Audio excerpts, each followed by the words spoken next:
Please welcome Senate Majority Leader and New York Senator Chuck Schumer.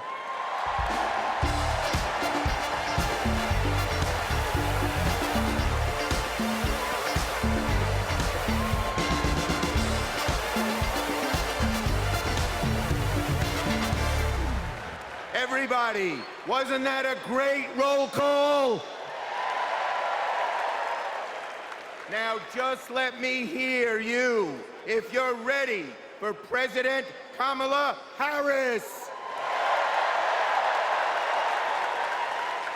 Friends, we're here to talk about one thing, tomorrow, and building a better tomorrow for all Americans. This November, we can choose a brighter, a fairer, a freer future, or we can relive the dark night of Trump's American carnage. Only one candidate will move America forward, Kamala Harris. Vice President Harris has been the best partner Senate Democrats could ever have asked for. Under her and President Biden's leadership, Senate Democrats lowered prescription drug prices and created millions of good-paying American jobs. I worked with Kamala Harris when she was Senator Harris. I saw a leader who was fearless, who stood up for middle-class families like the one she was raised in, who focused on things that really mattered. Helping parents raise their kids, safe neighborhoods, safe schools, and building an opportunity economy that gives everyone a shot at the American dream. She will lead America forward into a brighter future, but she can't do it alone. She needs a Democratic majority in the Senate of the United States. Now, my friends, 2 years ago, the naysayers said Senate Democrats stood no chance in the midterms. I told them, just you wait. We're going to keep the Senate and maybe pick up a seat or two, and that's exactly what happened. Well, ladies and gentlemen, my good friends at this convention, I am telling all of you now, we're going to hold the Senate again, and we're poised to pick up seats.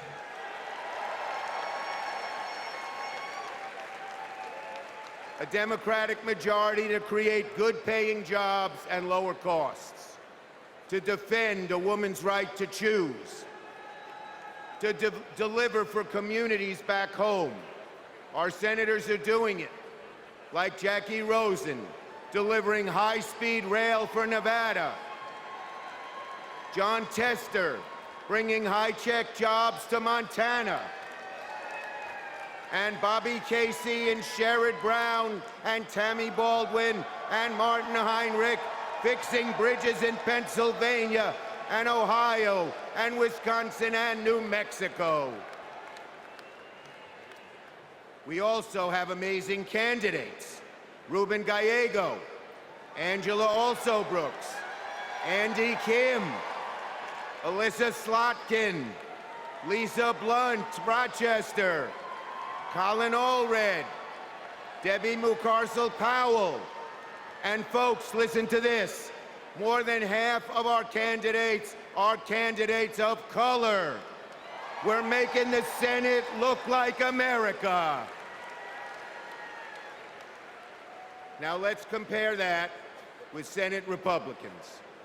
Senate Republicans pretend to care about middle-class families, but they voted no on expanding the child tax credit, and J.D. Vance didn't even show up to vote. Senate Republicans pretend to care about the border, but they voted no on the strongest border bill in a decade. Republicans tend to care about freedom, but they voted no on a woman's right to choose. No to safeguard IVF. No to birth control. That is just a taste of their extreme agenda. Is that what we want for America? Do we want a Republican Senate that assaults reproductive freedoms?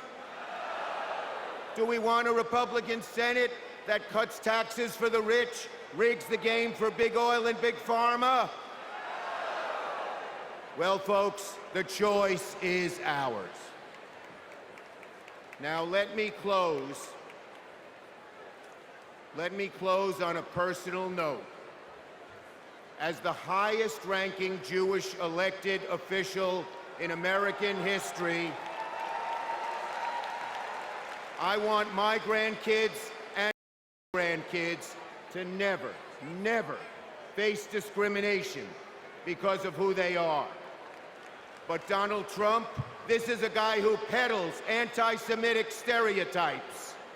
He even invited a white supremacist to Mar-a-Lago. And unfortunately, his prejudice goes in all directions. He fuels Islamophobia and issued a Muslim ban as president.